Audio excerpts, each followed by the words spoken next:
Hi everyone. I'm just going to do an update for January for the Brahma 360 Studio software, that is, and a couple of tweaks, a few little bits and pieces, but also answers a couple of questions that people have been asking me.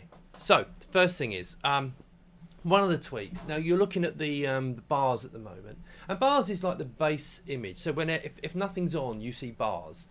And I thought it'd be quite nice to be able to have like a virtual studio, virtual whatever basically. So I can load any kind of equirectangular image to be the default bars image. So I'm going to do that now. So if you've got your headset on, take it off because there's going to be the file uploader panel coming. Now also I've added a couple of tweaks so that F1, F2, F3 cannot be activated while the help guide is hidden. So that's to stop you doing this while you're in a live stream, because I've done this by mistake myself. Anyway, so what I'm going to do now is I'm just going to load. I'm going to load an image in the background, which is created by a gentleman whose name I will put in the. Unfortunately, I get the names muddled up between two of them, so I'm going to put his name in the thing so I don't credit the wrong person.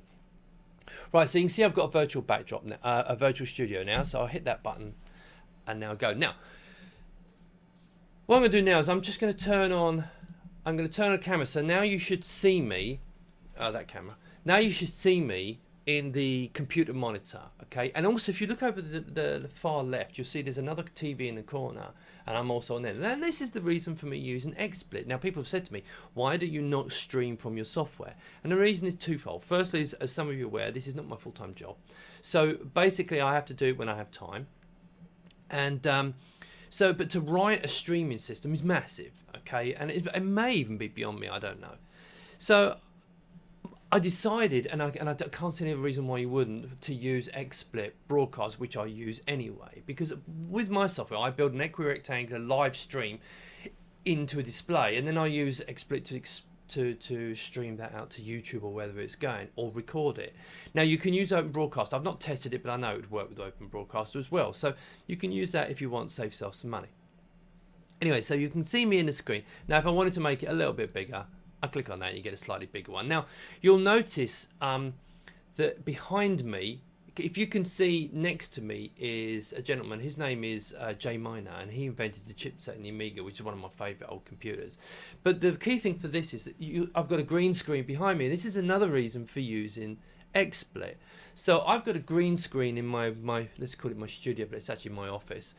And so I can use green screen technology wherever I'm doing this with my software. So you're basically adding all these extra features into your live stream, your live recording as you go along. So that's one of the reasons for that. Now what I want to do is I'm going to turn on the full screen display now. So let me just load this up. Right, there we go. And I need to there we go, let's swap that over. No, let's get it to the right one, shall we? No, that's not it. Jesus. You obviously need to be a bit more professional than I am.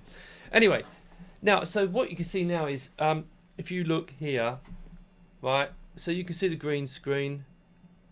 What I'm going to do is I'm just going to turn that off so you can see, right, so you can see my green screen, and now I turn it back on again so you can see it. This is just really showing you what potential is. So I think that's a very good reason for using XSplit or Open Broadcaster in conjunction with my software, because it can do some of the work that I can't. Maybe later on we'll do it, but if we do, we won't have all this functionality. So it makes sense to do that. So that's hopefully answering the question. Another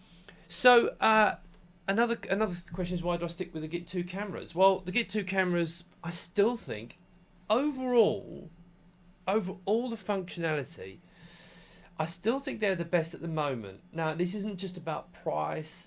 It's just basically a balance. I mean, this is probably for me specifically, but because I can do everything with the same camera. So you can see here at the moment, let me just hang on, what am I doing? Sorry. Right. One of the reasons is because I'm now streaming this using the Git2 cameras back to back with a couple of lenses, 220 lenses. Now, these are using the Pano lenses, but they work with telecins as well. I'm doing this via USB. So that's 1920 by 1440 per camera being sent down via USB into the computer. It gives me a good quality stitch. Now I get maximum resolution 2560 by 1440. Now that's the maximum we can get with these. However, we can also do Wi-Fi streaming. So if I just switch, let's just hope it is out. As I said, I'm having trouble with my network, so fingers crossed. There you go. So you can see that this is my live camera I've got downstairs. Now, if you look very closely, you can see it is actually changing. Oh, actually, no, I've got it. In fact, you can see I've still got the green screen switched on. Let me just turn off green screen. There we go. Right. So that's my downstairs. Not much going on down there, but now the fact is, let's bring it back here so you can see me. Right. The fact is, and I'll turn the green screen back on again. There we go. The fact is that these cameras can give you USB streaming. Now you notice because of my software, I can switch between the live camera, which is as it stands at the moment, is on USB. Now that could be another camera, which say for example maybe has a USB streaming. Or maybe it can go into one of these intense a capture card like one of these, yeah. So back-to-back capture cards. My software will handle this, okay, no problem at all. So we have profiles. I even have the profiles, for example, for a GoPro with a 250 I think it's Enter-Panos. But anyway, so we can very easily set this up so it support back-to-backs. Now, if you also have, for example, say you have a Zcam S, and I can get the data, I can get hold of data. I'd like to support those rigs. I'd like to support, if you have a live rig that you're bringing live data into your system, okay, and normally you'd be doing, if you are looking into doing this and you've got this technology, get in touch with me because I can support it quite easily. The Brahma 360 Studio software will support pretty much most of the import routines because I use a plugin that allows me to do this. So get in touch and we'll see if we can support some more cameras in this software. How can I do that for people? And as I've always said, if you do get in touch, and because it's a very simple thing for me to support, you just need to send me a couple of short video clips. I then build a profile based on that. And then I can send you the software, and I'll give you the software for free. Okay. But I'm thinking at some point, because no one's taking me up on the live side. I've got them for the as some of you probably possibly aware. I can stream. Sorry, I can record live as well. It's not as good as Codex, the color system.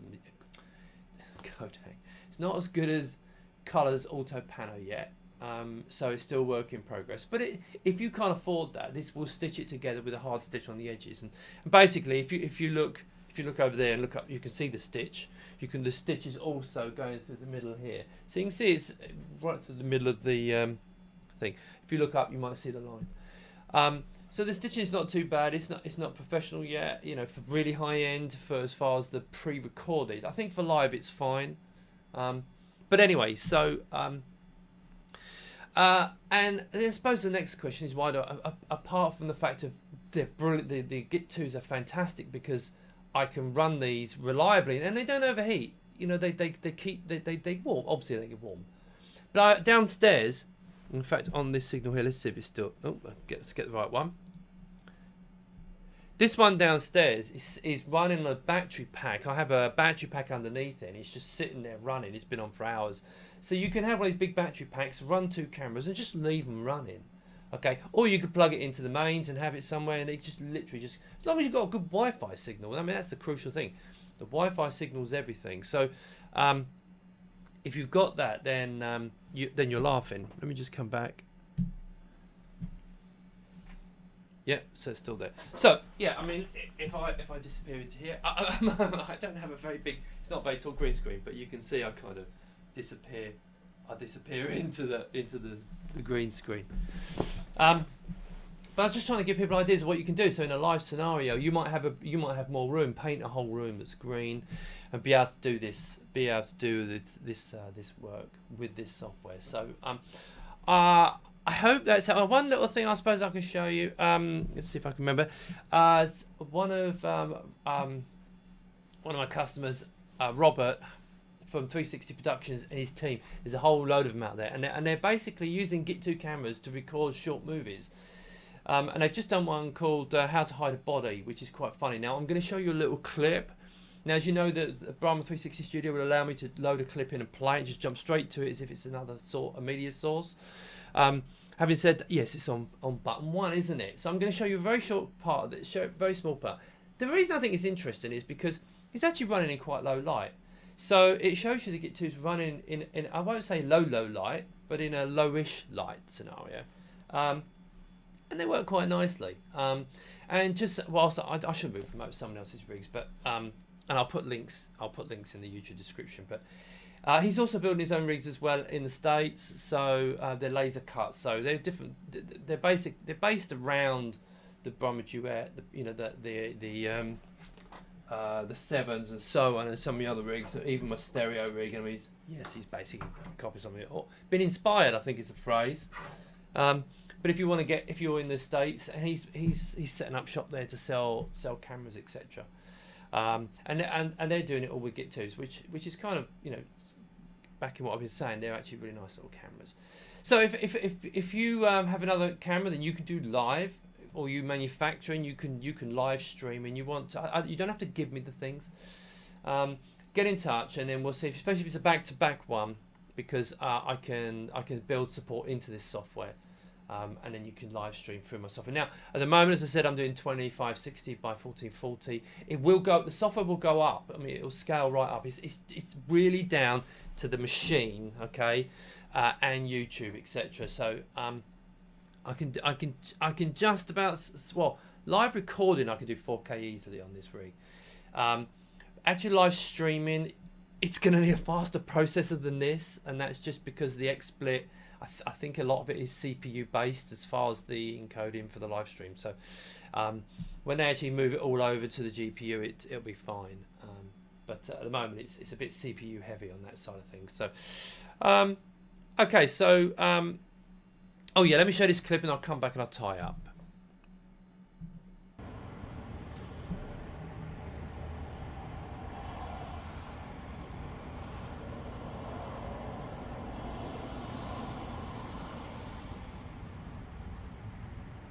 So I had the green screen on.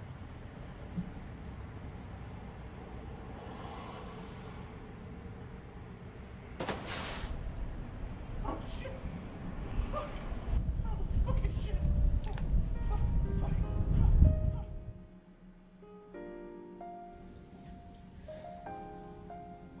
So, you really gave away all your blankets to the homeless? Yes, well, all of them except for this one. You see, my grandmother, she made me this quilt right before she passed.